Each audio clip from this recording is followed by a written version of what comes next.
3, 2, 1, liftoff.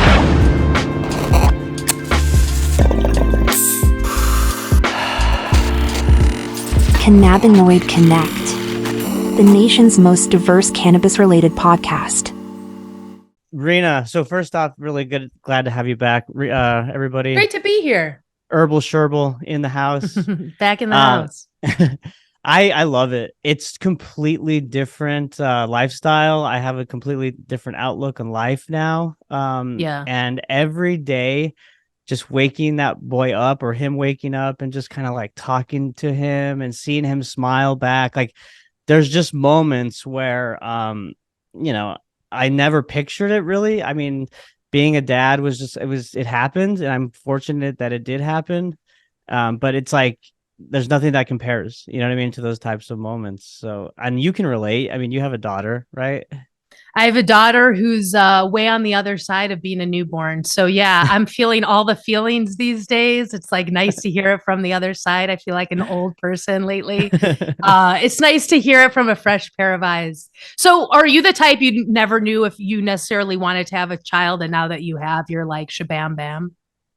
Yeah, pretty much. I mean, it's not like I was against it, but it was not like a number one priority. You know, I always thought like if I met the right person and everything kind of fell into place, that it would work out, and it did. I mean, my wife is amazing. She's an even better mother. I mean, she's naturally a mother, you know, just coming into this. So the whole thing has been with us is like coming together as a team and like trying to figure out like raising this baby now. And it's funny because like every other week it like changes, you know, the baby gets older and you think you got the routine down or you got some hack that was working, and then like he pulls a quick one and you're like, shit, okay, now he's getting up an hour earlier than he was before. You know, every single time you think you've got a life hack, life comes at you and hacks it right off, hacks your certainty right off.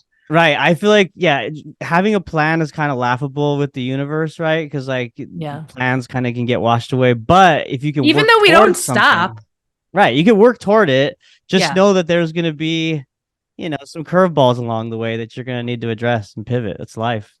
Yeah. Somebody said to me, like at the height of figuring out COVID, that we all need to be radically flexible. And I would say that still holds true.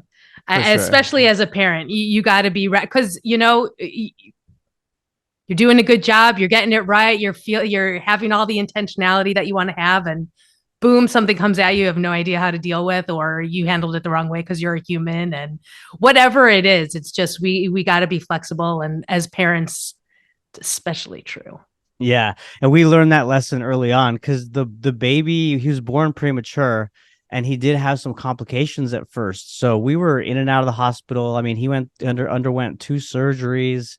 Oh, wow. So at first it was like, gosh, like this is like, it was just darkness, right? It's like, where can we see the light coming out of this? And now that we have, that's just been the most joy, because it's like, okay, now we're in the routine of like being a parent and like, you know, kind of the normal day-to-day type stuff. And it taught us a lot early on. I mean, someone told me, and they nailed it with my son, is that he's pre-wired for gratitude because of like everything he went through. So like he smiles so much and he's just so happy, and that to me is like everything, you know. It's beautiful. Totally. Resilience, and I bet it taught you and your wife to appreciate every single tiny moment. Absolutely. And to be patient with each other, right? Like as we're both trying to figure this out together, this parenthood deal. You're like you said, you're coming to the end of it. Are you an empty nester yet? Or is it? I'm about to be, Kevin. I'm about to be. That's a whole coming up with the last chapter. Few months. Yeah. It's a whole new chapter. That's what I'm realizing is that book is that life is just a series of chapters. Oh yeah. I'm totally in that camp as well. And so what are your expectations, or like, what do you have planned in this new chapter? I mean, this is really me time again, right? You're kind of I'm coming on out. I'm singing out loud. I'm making my way. No, but for real, a little bit. Looking to travel a bit to the West Coast and travel a bit in the States, and spend some time with family and friends. And maybe I end up there, You know, I don't know. Wow. Really kind of a lot of life changes happening right now. That's beautiful. Well, I Yeah. hope that you come out to Texas at some point and we can grab lunch or dinner or something and just kind of reflect, man, on the past. What, it's been 3 years now. It's crazy. Where we've, you've been doing this longer than I have, but since we met, and Totally. it's just wild how just the friendships that we built virtually, right? Like we've Totally. never met in person. You're in Israel, but Totally. I got to tell you, like, I really enjoy talking to you, and I love having you coming on as a reoccurring guest because I get a lot out of the conversations. Likewise, man. Likewise. I love it. The truth is, it was right around when you had your son, but I was in South by Southwest, and I know that Austin is not that close to you. But It is somewhat. I is mean, I it? could have made it. It was just so busy during that time. No, I Yeah. know. So Yeah. I feel like hopefully when I come back for that, I hope that we get to meet up. But I was thinking a lot about you because it was my first time, I guess, like dealing with cannabis outside of like the major cities in America. And I found it really surprising. Also really interesting just in terms of how companies and consumers are navigating the illegality and totally getting around it. And now it's like starting to spread to the rest of the country. And like with Burner coming out and all of these things, it's just why I imagine you have like a front row seat to. I always thought you had to go legal to affect change, but that is not the case. Not the case at all. And like you said, I mean, I kind of have a front row view in terms of what's happening in Texas, because there is a very strong community here in Texas that are proponents of cannabis. Hemp obviously is another big one. And they're really pushing the envelope when it comes to innovation. And like you said, kind of getting around the illegality simply because the demand's there, right? I mean, the consumer base is there, the medicinal value is there for patients. And it's just kind of funny to see this back and forth kind of ping pong between the legislators, right, who are really trying to lock this thing down, and then you got this community of just vibrant people that are smart, hardworking, and I'm excited actually because I get to meet with everyone networking. One of the bigger events here in Texas, the Texas Cannabis Roundup, is this week, this Thursday, August 17th. So just that's related because those are the people that are really driving this change and trying to evoke change. So it's a plant that can't be stopped. It's a plant that can't be stopped. No, it's wild. I was talking to Paul Tro. Do you know him from Urban Bud? Do you know that company? I know the name. I know the name. Yeah. I think I may have met him in passing, but yeah, I know the name for sure. Well, that I feel, they're just an example of, I don't know all the players, but they're one example of somebody that's really trying to push the envelope. And I just thought it was so interesting. Like I didn't realize the people that are pushing the envelope, you and all of your colleagues who are pushing for change in a place that I didn't realize how hard it was to push for change. Like at South by Southwest, I've said this before on my podcast, outside of the cannabis and the psychedelics, talks, there were police with dogs and they were not outside of any other rooms. And I was like, wow, it's like, there's the whole Texas thing going, like all the cliches. And then there's all these people just like really trying to stand their ground on sensible legislation. Yeah. So I was very impressed. Totally. And I mean, there's stories, personal stories, like, I have family members who have friends, these young kids, right? Like friends of theirs that were caught with like a vape pen. Yeah. And in Texas, that's a felony, right? So like this kid, has no prior convictions, like a good citizen, good kid, gets caught with this vape oil, and now he's facing all these charges, and just to get out. And it's a mark on the record, right? I mean, unless you want to pay money and pay lawyers to work to get that off, but that's a whole other discussion, right? So the illegality here is real for sure. It's more prominent in the rural cities, as you can imagine, right? Like those are really, really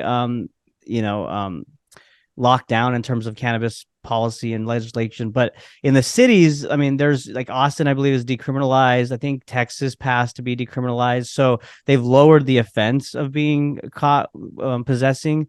But yeah, I mean, we still have a long way. And from what I've told people and what I've heard from lawyers here in Texas is that, because Texas is the 7th largest GDP in the world, they really don't care about the tax revenue, right? Like it's really a moral stance that these policymakers are taking, and they're digging their heels in, right? They don't want the revenue. They don't even want it. So, but you can't fight the people, right? I mean, over time, with so many people on one side, the majority wanting legalization, a more robust medical program here in Texas. I mean, it's inevitable, right? And I think it's just more of an age thing as well, a generational thing, different mindsets. Does it feel that way? Does it feel like A, inevitable, and B, just generational? I mean, I guess you just said that it does. I do. No, I'll dive in more. I think so because there's just that big narrative that has gone on for so long of cannabis being a gateway drug, right? And simply because in my mind it's because of the scheduling of cannabis, Schedule 1, right, which is like the worst narcotic out there. And we've already talked about how it doesn't even fit that criteria. It has medicinal use. Any Schedule 1 narcotic does not have medicinal use. I could go on and on, right? We know this stuff. But I think over time, especially with the older generation, the Nancy Reagan era and whatnot, this was clumped into all these other harder, more deadly narcotics. And even though there hasn't been, one death on record for cannabis overuse, it's still lumped in there. So it's like, okay, well, while it may not be as fatal, it still can get you on the path of harming yourself and really getting addicted to other harder, more abusive drugs. So I think that's part of it. And then, there's also like the religious aspect too, I think, right? Like Texas is a very conservative state. And so there's that aspect. But I think the younger generations, even if you were raised in that kind of environment, you still understand that this is no way near what they were taught, right? I mean, there's too many young kids who have friends of friends who consume cannabis, and they see it, right, at parties, they see it at get-togethers, and they don't see, the type of the way you'd act if you did cocaine or if you did heroin or you did something fentanyl, right? Something more serious. So I think it's just a time thing, and that's kind of, what do you think? Well, I think in terms of a place like Texas, I feel like you would know a lot better. Although I will say that it's similar to where I live, in Israel, which is a largely conservative population, even though they really like their weed here. I mean, it really is like, it's very weed friendly, and especially in Tel Aviv. I mean, it's like akin to Amsterdam. But I would also say that to the point of it being like a gateway drug, I find that with the younger generation, or if I may include my generation as part of that, I feel like it's so normalized with our generations, right, in a way that we know people are smoking weed and consuming cannabis and are not going to heroin, are not are not going to cocaine, or not going whatever the fill in the blank your hard drug is. And they're just sticking with cannabis, and it does whatever it does for them. And maybe they use it regularly, or maybe they don't. But I think it's become as normalized, if not more so than alcohol, which is, I think everybody, if they don't drink alcohol, it's not like, oh my God, you drink alcohol? What are you, a drunk? Like right. There's none of that. It's like totally normalized to drink alcohol. And so I think that's part of it. I think it's just recently become normalized enough that we can not demonize it and not sensationalize the characteristics and attributes of somebody that consumes it even regularly. So I definitely think that's part of it. And the other thing is, like, to me, it's a little bit like, the gay movement. It's like even Christian conservatives, Jewish conservatives in general, who are like not in favor of gay marriage, or they don't believe, they believe that it's inherently wrong. I think the second they know somebody in their family, or the second the teacher they like, or their mailman, or whoever it is, like, comes out as gay, and that's normalized to them, and they're like, okay, well, maybe I can open my mind and rethink this a little bit. And it's not just based on dogma, but maybe it's based on spirit. And I think that's a little bit of what's happening too. I think more people are coming out, more people are normalizing. You're not just a stoner watching TV, eating junk food. I mean, there's people doing amazing things out there that have come out as being regular users of cannabis. So I think, we're in such a tremendous point of change.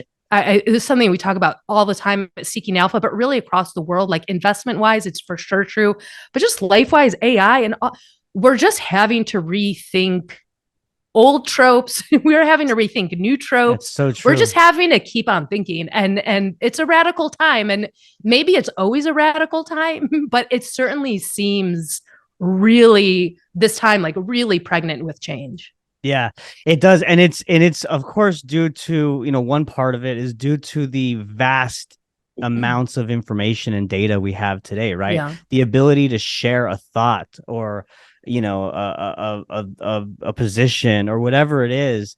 And all of that is out right now because people are, I think I would argue, so hungry for it in this day and age, right? Coming to the quote unquote truth, whatever that truth may be. And you're seeing it, when it comes to your health, it's coming when you see your work-life balance, right? People are really, really wanting to be at home and work from home, whereas you're seeing the other side really wanting people to go back into the office. I mean, there's so many different changes that are happening all around us. A lot of them, for the good, and some that aren't, in other people's minds, not very good, right? But what I'm most interested in seeing is like where the dust settles, like where, at some point the dust is going to settle, and like, where are we going to land up, and I hope that cannabis, through all this chaos that's currently happening, really comes out on top, because I truly believe that this plant, while we know how much good it can do for us, I do believe like it does good for people as well. It really can be used as a tool of intention to make you a better person, right? And or to even work and strive toward being a better person each day. At least that's the way I've used it in the recent years, Totally. I hope we don't end up as dust. I mean, I know ultimately that's where we're all heading, but sometimes it looks pretty bleak, man. It does. And, that's why, like, the whole controversy around Twitter changing to X. I mean, say what you want about Elon Musk. My view is I at least commend him for opening up a dialogue, right? Like allowing you to have a position, while it may be off, while it may be sound. People should have the ability to critically think and have the ability to voice what they believe, right? Within the confines of what is deemed acceptable, right? I mean, obviously, if they're putting threats out and, causing violence, that's something that we don't want people getting hurt. But that's one thing that I really do applaud him on, is keeping that open, because if we didn't have that, we would just hear the same narrative over and over in echo chamber. I mean, watch mainstream media, right? You get it every day. So I really do. I love that. And then you mentioned AI, Rena. Like, talk to me about AI. I mean, what a wild time we live in. Have you worked with ChatGPT at all, or like messed with Dolly and like use the prompts there? I've definitely played around with it. I think anybody smart and curious is playing around with it. I think you have to, and just it's definitely not perfected, but I think it's definitely at the helpful stage right now. Yeah, I mean, it's why how you describe Twitter and kind of the non-censorship that you applaud there, that is very much what I feel about Seeking Alpha. No BS. It's why I've stayed there as long as I have, because it really fosters independent thought. I mean, that's how I knew Trump was getting elected, when nobody else was saying that Trump was going to get elected. It's like people that are not limited by a certain narrative, and that are just seeing what's out there and commenting on that without being allegiant to any, kind of broader group other than whatever it is that they want to espouse. So I talk a lot with, I do the Cannabis Investing podcast, but I've also been doing these investing expert podcast episodes, and talking a lot to Seeking Alpha analysts about AI and how they see it going. I mean, there's people that are just not just smart, but knowledgeable on so many different levels on how this is affecting us, on a literal sense, in terms of like what companies are going to do well from it, into a more esoteric theoretical sense on who may benefit from it, like long term. So like what you're saying, let's see how the dust settles. I think it will be really interesting. It seems like life is really irrevocably changing in the next 5 to 10 years. It's going to look so vastly different than it's looked in the past 100. Right. So it feels like we are really about to see a lot of change.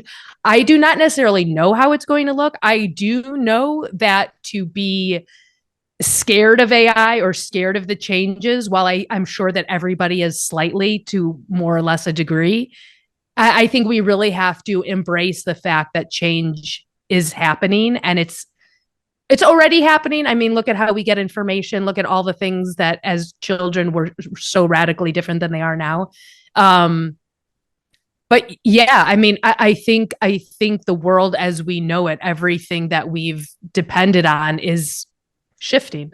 And it's radical to think. I think even looking at the cannabis industry, I mean, the players that we thought were, or I'll speak for myself, the players that I thought were going to succeed, maybe some of them still do, but also it seems like maybe companies are coming from another part that only in the past year I would have thought would have come to the top. And that's just because of like how slow it takes for some things to change and how other things change really fast. And if you can dance between those raindrops, you can find some success. And if those raindrops like freak you out or throw you off your path, I think you're going to have a hard time coming back. But the companies that have been looking out ahead of time and kind of, if not predicting, being prepared for the change, if not exactly I think in some general sense. I think that's what I'm looking for. And I would say the same thing is how I'm looking at AI. There's some people who obviously nobody knows the exact way AI is going to come or how it's going to hit or, what the inflection point's going to be and what the killer application is going to be and all of these things. But there have been people that have been predicting this for quite some time, even in pretty specific ways. And I think it pays to listen to the smart, deep, forward thinkers and try and get as smart as we possibly can from them. Yeah, I think that last point is super critical, especially for how fast we are moving in that space, in particular AI, right? Like we're really like rolling this thing out where I know some top technology leaders have cautioned and said, hey, we need to slow this down a bit. Before it gets out of control. So to your point, listening to those in the past who have kind of prophesized or talked about this type of stuff while we're building, right? And not just kind of building blindly. And I think in other examples in past history, we can point to, hey, when you move quickly without kind of thinking of the repercussions of the circumstances, then it could be trouble, and you're not ready to deal with it. But yeah, I mean, I want to dive into what you talked about. You said, I mean, I'll call them the dark horse companies that you kind of, didn't expect to kind of come up in front now. Let's talk a little bit about who are those companies and what are they doing that's right at this point in this climate?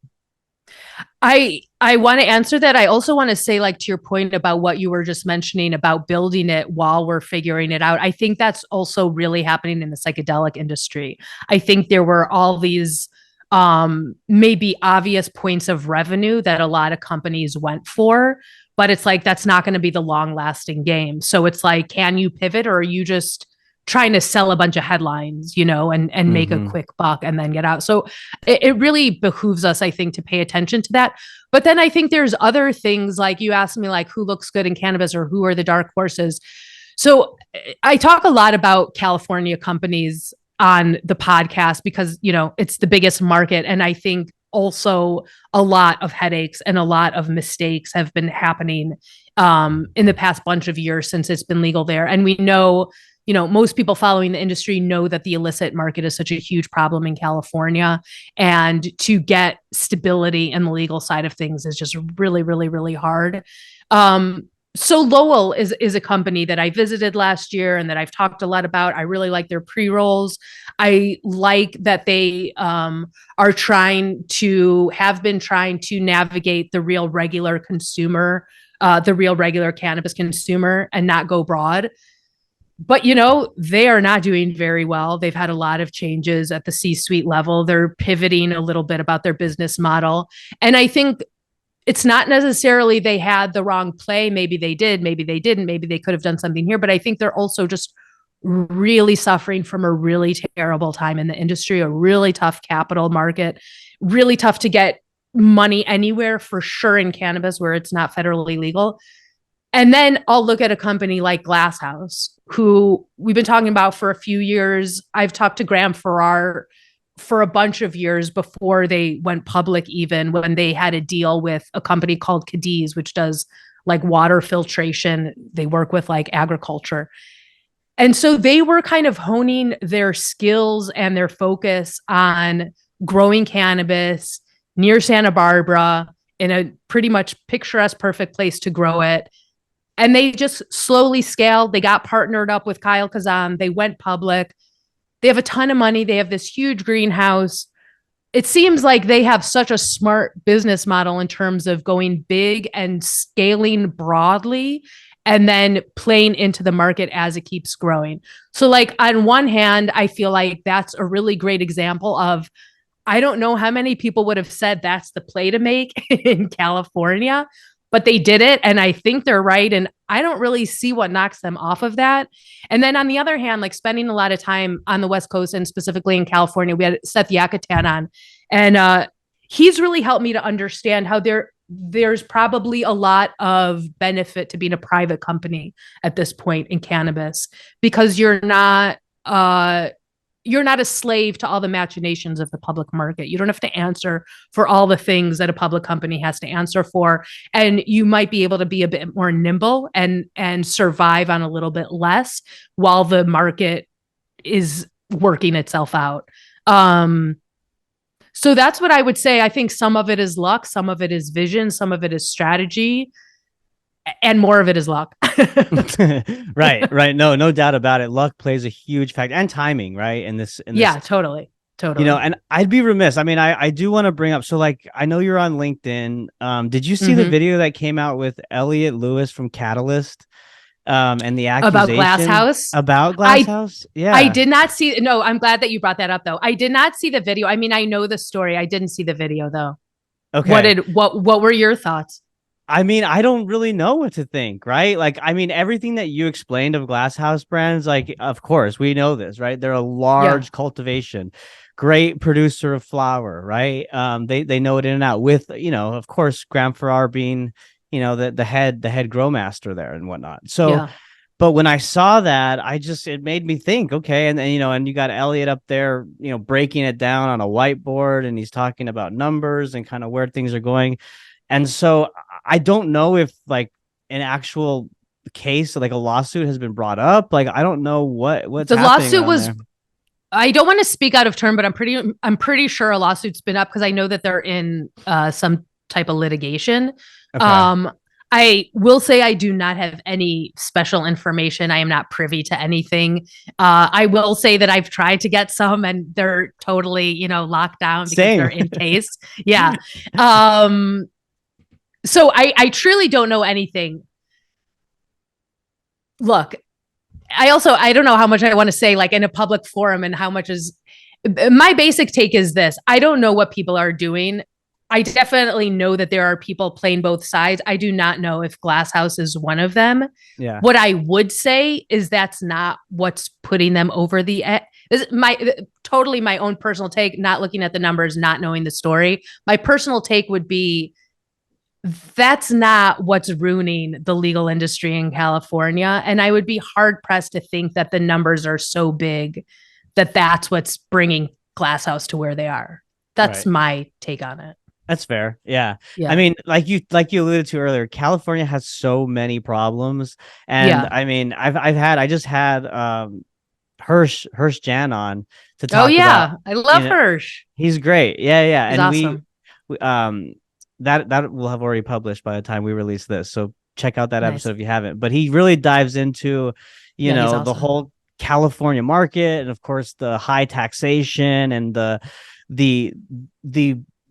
municipalities, right? How they can kind of invoke their own legislation or own policies and procedures where, you know, the state. So there's just so many layers to the complexity in California that he dives into. But I mean, if anything, or like Go ahead. Yeah, just to put a like a pin on that point. George, speaking of Lowell, George Allen, the former chairman, was on the last two earnings calls that he was still chairman on, and he was talking about there was like a huge deal that they got rid of the cultivation tax in California, and that was going to be passed on to the companies, and it was going to be a huge deal. But what actually ended up happening is the saving was passed down to the consumer, and so the company never really got any benefit to that. And it's like this huge win, and it almost made it worse because they had to charge even less because now the consumer knew that they, so it's like, it's really hard to win over there. It is. And it should serve as a blueprint of like what mistakes not to make as totally more and more states come online. You know what I mean? I don't know if there's any coming back. I mean, for California in I guess, of course there is a chance, but as soon as it could happen, I don't know. They really need to totally rethink kind of how they rolled out their program, and there's other states I think that Hirsch mentions are working, you know what I mean? And that are, so it's just interesting how it's all playing out. How many legal states are there now? Is it like 23, I believe? So we're almost at the halfway point. With medical, it's definitely more than that. With medical there's like 36, I think. Yeah, that's what I was gonna say. Yeah, man, I don't know what the damage is. I mean, Missouri, Maryland, they seem to have gotten it better than New York. I mean, maybe people are learning their lessons from New York, which seems to be a catastrophe. What are your thoughts on New York? Do you have any differing thoughts than I do that you've picked up? New York, to me, I was just kind of surprised, really, about how disorganized and how convoluted the rollout was, like the clusterfuck it was, right? Like for New York being the Empire State, like, and then of course, like seeing California's mishaps and whatnot, like I'm so surprised about how the slow roll happened. And I mean, I get there's a lot of moving parts here, but like look at the end result and what's happened, right? I mean, you've got 1,400, I don't know what the number is now, but 1,400 illicit pop-up dispensaries throughout the city. I mean, like, you got to be ready, you know what I mean? Like, and I think crazy. the timer hits, right? Like once that vote is passed, it's like it's go time. It's you got to start moving on this, because again, there are so many moving parts. So my reaction is just that I was just surprised at it and a little disappointed. But hey, I'm optimistic, right, about like what it could be. I don't really know the current state of New York. Do you have more insight there as to how they're? I mean, I don't have a ton of the nuance. I know that as a publicly traded company, you have no chance right now, and you're not going to have a chance for at least another year to make any revenue at all. And like what you're saying, there's 1,400 illicit stores. I mean, you can't put that genie back in the bottle. I mean, that genie is out of the bottle, and man, to people that have followed the rules and been waiting for I mean, it's insane. And talk about like the smaller companies, the ones that don't have a huge amount of capital. I mean, it's absurd and insane and depressing and dispiriting. And it's like, it seems like a plan hashed out in like a dorm room with a lot of idealism, right? That gets lost along the way. It's a real shame. Because there were some nice points that they were trying to make, but you can't let the illicit stores go for over a year while you're figuring out how to be the best civil servant you can be. I mean, come on. It's crazy. It's crazy. Right. It's really, there's so much frustration, I gotta say, like, especially like you cover cannabis broadly, which I don't know if you're less depressed than I am, like covering specifically investing in cannabis, because it really is pretty probably dark. Yeah, it's pretty dark. Like I feel bad for a lot of people, and it's just really dispiriting. And there's some people making deals that seem like they're making things worse, and it feels. There's some really nice points of light, and there's some really dark smudges on this industry. Yeah. Well, and you touched on earlier that you speak about psychedelics now on your Yeah. podcast, right? Yeah. So what is there any kind of major differences with you've seen like the rollout in the psychedelic space compared to cannabis? I mean, are they getting things right? I know that they've really pressed hard on like the therapeutic and medicinal side of Right. psychedelics and how it addresses mental health, right? Right. What are some interesting conversations you've had? I've had so many interesting conversations, and I'm so happy that I decided to cover it because I'd been thinking about it for a couple of years and I didn't want to like put a square into a round hole. But there are so many similarities and also, I think, lessons to learn. Like, for instance, just to your point about psychedelics being more scientifically understood, like, right, like cannabis was made legal in many states and Right. we're now just trying to catch up with research and science. And it's like with the psychedelics, it's the exact opposite. They were doing the clinical trials, they were doing the science, they were doing the research. And now we're just waiting for the FDA to come out and say that MDMA is okay. Now people are saying that it's not going to be this year. Maybe it's a little bit longer. Maybe. But still, like, that's a huge win. It's And huge. psychedelic companies are trading on major exchanges. No cannabis company is trading on a major exchange. Well, Right. some are, but mostly they're not. Um, so those are like two huge things, but I would say that I would say that both industries really suffer from cannabis less so because there's a lot more coverage on it, but I would say like really serious analysis is lacking. So I think it's really hard to suss out in the psychedelic industry like who the real legit players are. It's hard as a retail investor to parse out all those headlines. So that is something I'm really trying to do with the podcast, really bring like real analysis to that, because there's a lot of headlines that are hard to know what that timeline is and what does it mean if MDA is approved by the FDA and what does it mean for this company and will they pivot and what's the role of caretakers. And I think there's just still so much that we don't know. But I would say for me, the two salient takeaways are the amount of rigorous research that we already know as it pertains to psychedelics and the fact that they're on major exchanges, which isn't necessarily helping them investment wise, but I mean, it's a lot more reassuring if you're going to put your money on a stock on the New York Stock Exchange than on the pink sheets. Yeah. I always wonder, like, I mean, so that's really helpful in terms of like what we're seeing. And I've always wondered, like, hold on. Sorry. Are you there? Okay. Yeah, yeah. So I've always wondered, like, is it a common like, you know, cannabis is commonly understood because it's been around for a while, right? And people have kind of experimented with it for hundreds of years, right? And not to say that they haven't with psychedelics also, but I think the acceptance factor of cannabis, you know, was more prevalent, right? And Yeah. maybe that's what the psychedelics industry kind of saw, was that, look, we know the medicinal and therapeutic value of plant medicine, particularly psychedelics, right? So how can we fast track it on the science side to really get more acceptance? Like, basically what I'm saying is cannabis kind of just like the genie was out of the bottle and people used it in different forms and different fashions and different age groups, right? And so it was kind of prevalent in mainstream culture. Whereas, you know, psychedelics were like more of a serious, like, look, if you're going to do that, like, you got to be in the right mindset. You got to be in the right headspace. Like, it's not just like, you know, token up. So my point being is like, maybe, you know, the fact that it wasn't as commonly known as cannabis, maybe helped it, right?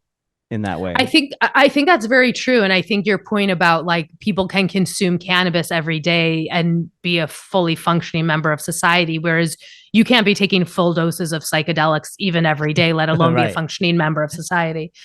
So I think that's one thing, but I think, you know, speaking of building it as, or kind of figuring it out as we're building it, I would say that's true. I ask a lot of people, and honestly, I am in my head getting the nuance and looking to kind of really synthesize how I think about it. This notion of the recreational side of things. There are many analysts that don't believe there will ever be a recreational side of the psychedelics industry. There are people that don't consider microdosing recreational. I mean, most people, I would say most people commenting on the industry don't consider microdosing recreational. They consider it more of a mental health thing. Mm-hmm. So I would say that those are big deals, like in terms of what does the kind of industry end up looking like. I think in 2 years, it looks a lot different than it will in 5 years. I think microdosing will be so much more widely adopted. And even in the past couple of years, there's just so much more information and pop culture references to microdosing. And like to your point, that wasn't even in any conversation a few years ago. I mean, I wasn't hearing anything about microdosing, and now it's everywhere. And so and also like grow at home kits, like in Tel Aviv, I know everybody is growing their own mushrooms, and not even necessarily psychedelic ones, but also. And so it's like, that's a huge thing. And so like, what does that look like? And will it be like that for a while before it becomes widespread legal, like on a broad level, legally adopted? So there's just so many, I think, things to figure out. I don't know if I even answered your question. I may have forgot what your question is, but yeah, it is. It's like, go ahead. Yeah. No, you go. Well, I mean, it's all up in the air, basically, right? And yeah, I think a lot of it is. It's interesting too how you said like the microdosing, how experts in the field don't consider that recreation because they're really hard lined on like, look, this is a medicine. This is a therapeutic alternative to address mental health concerns, and you're even seeing it like, I mean, I'll even scroll my ads on Instagram talking about nootropics, as opposed to ADHD medication or, whatever it is, like replace that stuff, right? Like this stuff's better. And I even know people personally who have gone on retreats where, they've done the whole psychedelic ceremonial experience to basically hardwire their brain. And coming out the other end, Rena, I'm telling you, it's worked. I mean, I see a change in these people in terms of they're more thoughtful, they're more cognizant, self-aware of their actions and how they're speaking to people and their behaviors. So I do see a lot of benefits of it. And it's so funny how we're just kind of relearning this stuff, right? Because it's been around for a long, I mean, indigenous tribes were using this stuff. Native American cultures, I mean, Hinduism, you name it, right? And so we've kind of moved away from that Eastern medicine, moved to more Western medicine where it's pharmaceutically produced, and you just see this pullback, people just kind of coming back to what was working in the beginning. It's interesting. Yeah. It is interesting. I mean, I remember like I grew up my mom was really into healthy eating before most people were into healthy eating. And I remember like once everybody got into health, I was like, oh, wow. And now it's like, it's a similar return to like a different type of thought process, like less Western. I think a lot of it is also people have realized not only is it not helping, but a lot of what people were taking is so very damaging. Right. And so I think people are just like, it's really just to this larger point, like figuring out a different way. Yeah, I can't even go to the grocery store and buy deli meat without it having nitrate in it, right? Like, and that's like crazy. Like, and the reason I bring that up is because when my wife was pregnant, I mean, that's one thing she had to avoid in pregnancy. So I'm thinking, okay, if they're telling pregnant women to avoid deli meat, why aren't they telling everyone every day who consumes it, right? Like, so it's just like so vital in this day and age that you have to be cognizant of what you're consuming, whether even outside of food, like what's your content diet, right? Like what content are you consuming? Totally. If you're watching videos that are depressing and always just talk about how bad things are, which, hey, I'm kind of guilty of, right? But I know to pull back and say, wait a second here, I don't want to be in a bad mood all the time because this is just going to bring my mood down. So you just have to be wary of what it is you're ingesting because they're out to get you. Could not agree with that. I could not agree with that more. I'm such a big proponent of curating your content because damn, they want to suck the life out of us. They want to suck it right out. They do. Yeah. And I mean, whether it's sex, whether it's violence, I mean, you can just one day the feed changes and I've got like boobs and ass, and then the next time Yeah. it's like violent videos, and like it's like, what the hell? That's kind of subsided, which is nice. I think the algorithm sees that I have a family now, and they're kind of giving me baby tips and puppy videos. But That's funny. it's wild, man. But Rena, I always just love catching up. I love pleasure, to see Kevin. that you're doing well and you're in good spirits and you're about to be an empty nester. So I congratulations. Hey, that's a huge milestone. You got your little baby raised and all grown up as an adult. So you should be completely proud of that. It's a big achievement. I am very proud of that. Thank you. That's very sweet and also very sad. Even when it goes right in this life, there's tinges of sadness. That's It's right. never one thing. Well, grass is always greener, right? It's like Amen. It's just finding the happiness in the moment, and you tend to do that very well. So keep it up, man. Keep having interesting conversations. Yeah, I mean, hey, education's key right now. We've always talked about that. Hey. Enjoy all those new moments. I wish you a lot of clarity and patience. Thank you. I'm gonna need it. We just started him on purees and bananas, so that's kind of fun to see. 6 months? What he likes. Yeah, he's 6 months. Nice. So there's different flavors that he's starting to like and dislike. So he's becoming a human. I mean, he's becoming a human, becoming a person ever more. Yeah, every day. Exactly. So you won't even believe it. Kevin, always a pleasure. Always a really nice treat to talk to you. Thanks for having me on, man. Of course. Where can people find you, Rena, if they want to tune into your podcast? Find me on Seeking Alpha, Cannabis Investing Podcast, or Investing Experts on Seeking Alpha, or wherever you listen to your podcast. You can find me on Twitter or LinkedIn. Sounds like you. I'm on Twitter having all those great conversations outside my echo chamber. That's right. The town square. Yeah, Herbal exactly. Sherbill. Thank you. Herbal Sherbill. Later. Thank you, sir. Bye. Be well. Bye. 3, 2, 1, liftoff.